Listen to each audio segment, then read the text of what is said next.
nous avons pris un certain nombre de mesures, et notamment le couvre-feu qui a été avancé à 18 h, d'abord dans une série de départements au début du mois de janvier, et puis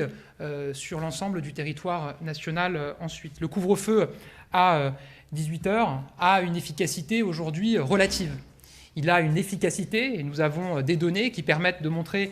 qu'il freine, dans une certaine mesure, la circulation du virus, mais à ce stade, il ne freine pas suffisamment la circulation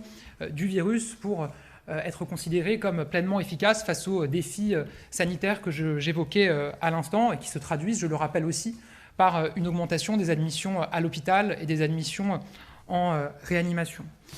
Ce couvre-feu a été annoncé pour 2 semaines par le Premier ministre, vous le savez, et c'est donc à la fin de cette semaine, d'ici à la fin de cette semaine, que nous pourrons en mesurer pleinement les effets. Mais sans attendre, nous anticipons et nous avons travaillé ce matin sur différents scénarios qui peuvent être envisagés sur la base de la situation actuelle. Ce sont plusieurs scénarios qui vont d'un maintien du cadre actuel, avec le couvre-feu à 18 h,